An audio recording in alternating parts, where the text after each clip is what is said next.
Seja bem-vindo a mais um programa Caminhando com Maria, e no programa de hoje nós vamos continuar vendo um pouco sobre os falsos devotos que São Luís apresenta no Tratado da Verdadeira Devoção. E para começar, vamos fazer uma pequena oração com essa jaculatória.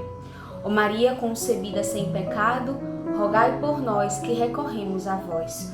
Ó Maria concebida sem pecado, rogai por nós que recorremos a vós. Ó Maria concebida sem pecado, rogai por nós que recorremos a vós. Em nome do Pai, do Filho e do Espírito Santo.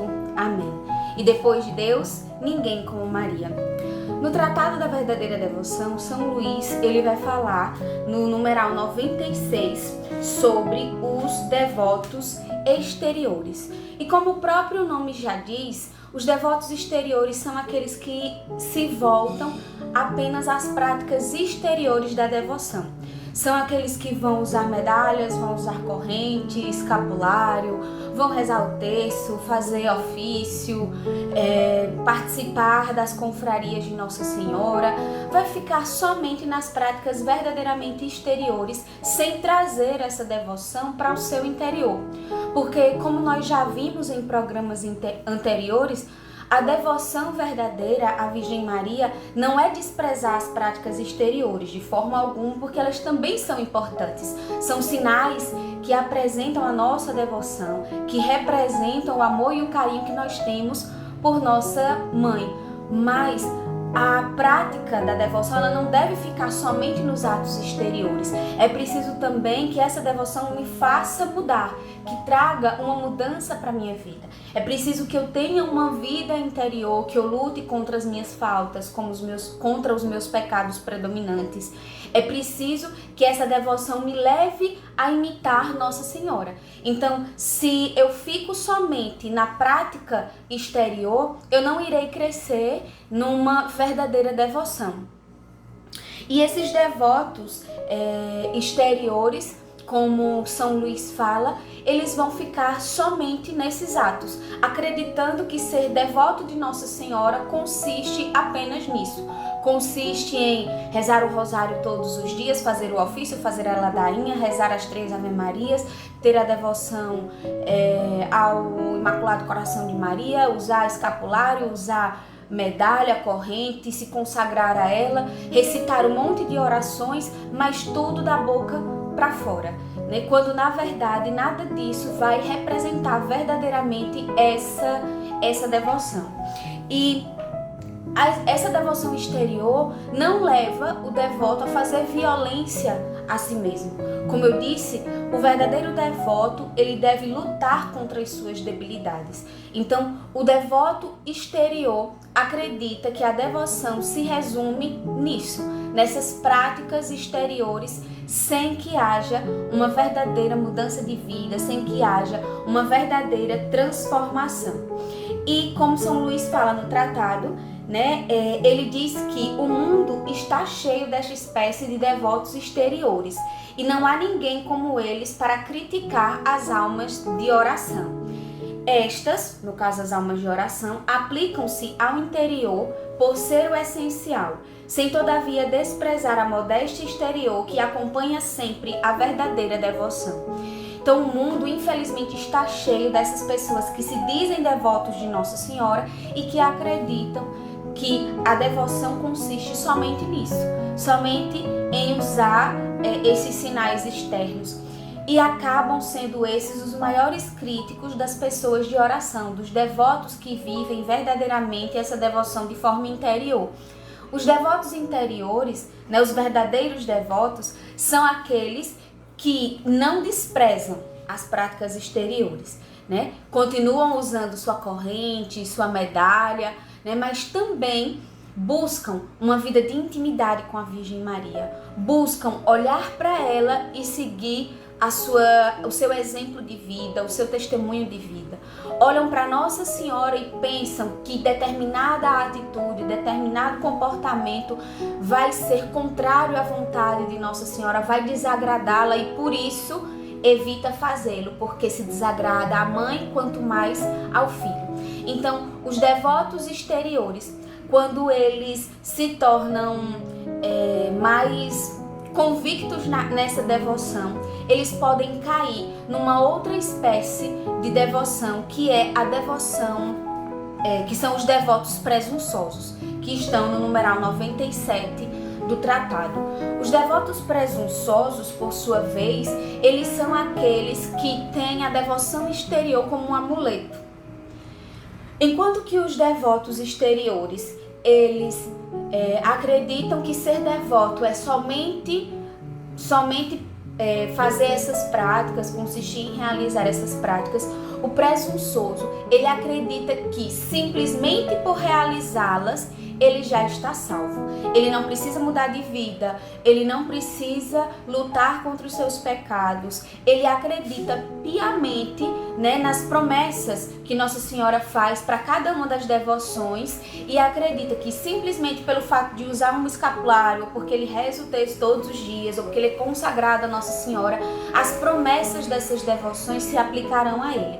Então, eles se alimentam da fantasia, se podemos chamar de fantasia, de que simplesmente aquelas histórias que contam, de pessoas que eram devotos de Nossa Senhora, que estavam em pecado mortal e que Nossa Senhora, na hora da morte, permitiu que ficassem ali, até receber o sacramento, ou então de pessoas que morreram em pecado mortal e que milagrosamente ressuscitaram e receberam a absolvição de seus pecados porque eram devotos de Nossa Senhora. Então eles se agarram a essas histórias, a essa crença, e acham que, pronto, se eu uso a medalha milagrosa, eu estou vacinado contra a condenação e Nossa Senhora irá me proteger. Se eu uso o escapulário, se eu rezo o terço todos os dias, lá nas promessas do terço, Nossa Senhora diz que não vai deixar morrer de morte desgraçada, ou seja, sem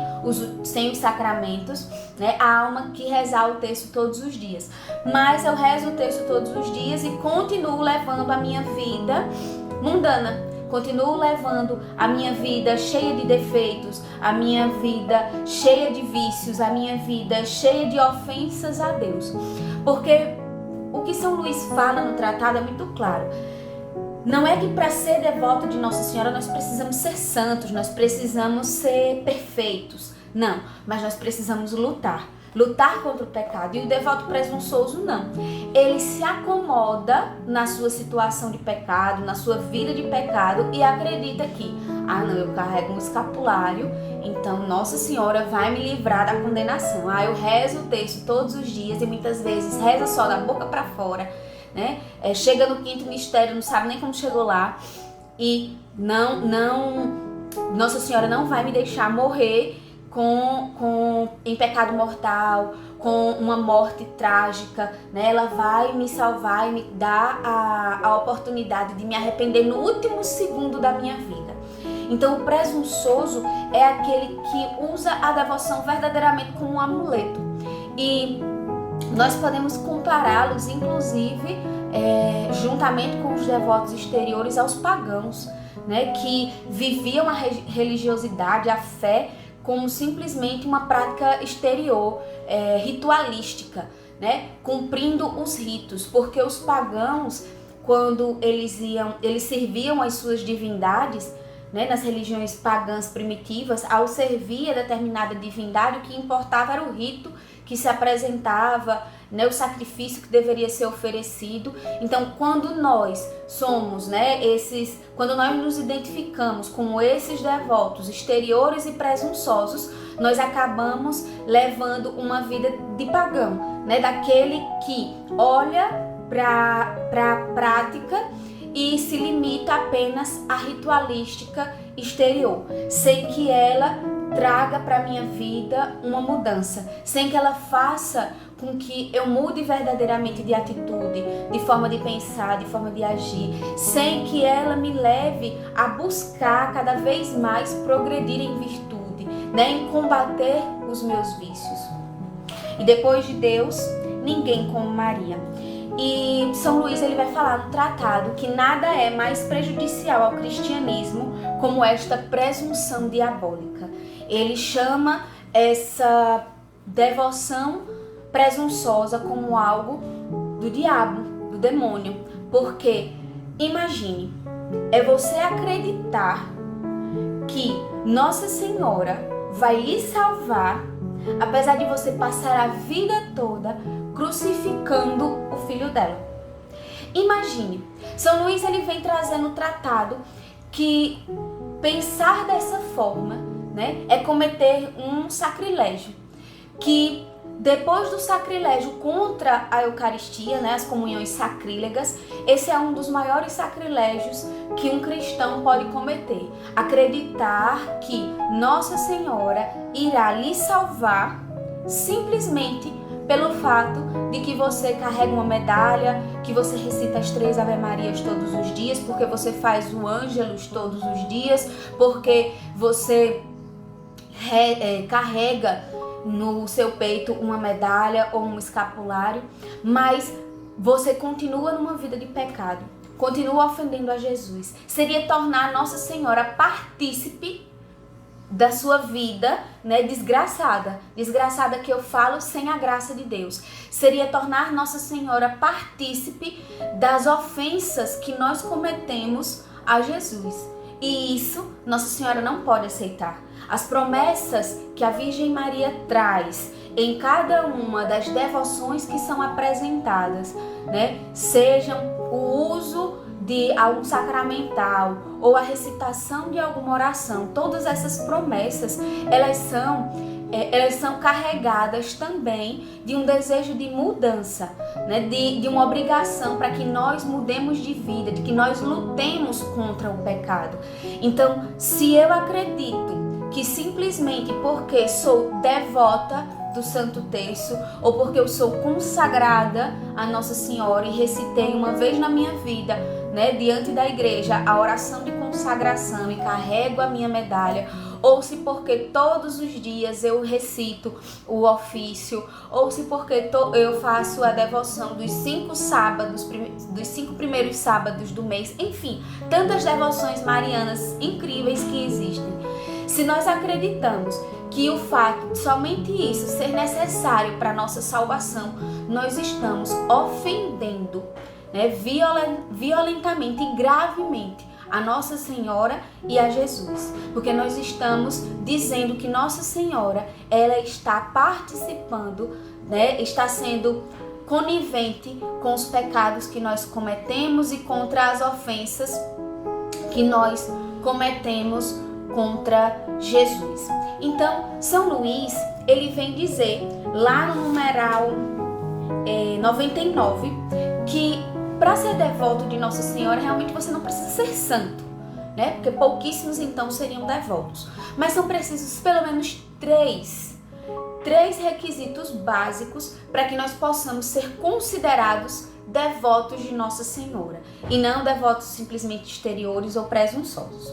O primeiro requisito que ele diz é ter uma sincera resolução de evitar ao menos todo pecado mortal que ultraja tanto a mãe como o filho. Então, em primeiro lugar, é preciso que eu rejeite totalmente toda a espécie de pecado mortal. É preciso que eu abomine na minha vida e lute para não cair mais em pecado mortal, né? O pecado mortal que consiste em matéria grave, pleno consentimento e pleno conhecimento. Então, se eu, a primeira coisa que eu preciso fazer é realmente combater todo o pecado mortal da minha vida. O segundo é fazer violência contra si mesmo para evitar o pecado. Os santos, eles foram santos porque eles fizeram violência contra si. E para que nós possamos lutar contra o pecado, não basta somente uma graça de Deus. Vem uma graça divina, é mágica e eu simplesmente agora não caio mais em pecado. Não, é preciso uma violência nossa, é preciso um esforço de nossa parte. Então é preciso que nós façamos também essa violência para não cair em pecado. É preciso que nós lutemos contra as nossas fraquezas, contra as nossas debilidades, para que a gente não ofenda a Jesus e a Maria. E em terceiro, aí sim, as práticas de devoção. São Luís fala, entrar nas confrarias, Então, buscar as confrarias são esses grupos marianos. Então, você se associar a algum grupo mariano, rezar o terço ou o rosário todos os dias, fazer outras práticas de oração, como a ladainha, o ofício, enfim, estar sempre buscando levar uma vida de oração. E aí, lembrar que, e ele dá esses 3 critérios, mas nos diz que nós devemos fazer isso, não, mais uma vez ele volta à questão do devoto presunçoso. Nós devemos fazer essas 3 coisas, basicamente, não no sentido de nos acomodarmos na situação de pecado mortal, mas para que nós possamos alcançar de Deus a graça da verdadeira conversão, a graça da penitência e a graça de termos os nossos pecados perdoados.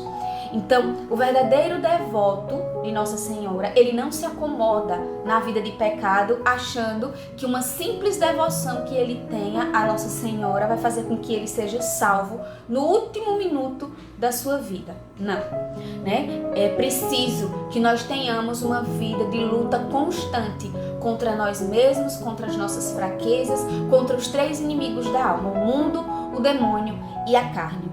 Então, que nós possamos nos reconhecer se estamos sendo esses falsos devotos e lutar para sairmos do estágio de falsa devoção e partir para uma verdadeira conversão.